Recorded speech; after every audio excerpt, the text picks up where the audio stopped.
Pemirsa, kekhawatiran munculnya klaster sekolah kasus COVID-19 sejak diberlakukannya pembelajaran tatap muka atau PTM akhirnya terbukti.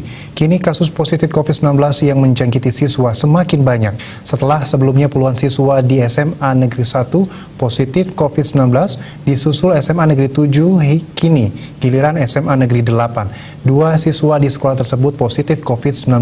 Kini sekolah tersebut menerapkan pembelajaran daring.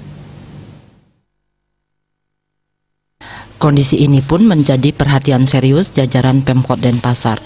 Bahkan Pemkot Denpasar berencana melakukan peninjauan ulang pelaksanaan PTM seperti diungkapkan Wakil Wali Kota Denpasar Kade Agus Arya Wibawa.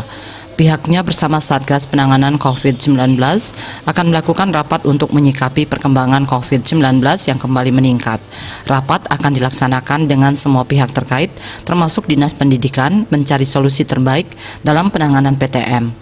Dikatakan indikasinya akan dilakukan kembali proses pembelajaran daring. Hal ini untuk mengantisipasi adanya kasus yang lebih parah.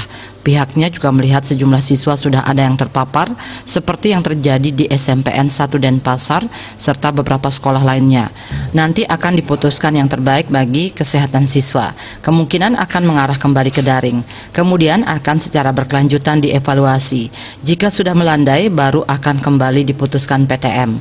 Sebelumnya, juru bicara Satgas Penanganan COVID-19 Kota Denpasar, Idewo Gederai mengatakan saat ini untuk kasus positif COVID-19 di Denpasar didominasi usia sekolah, yakni usia 6 hingga 19 tahun yang didominasi siswa yang duduk di bangku SMA.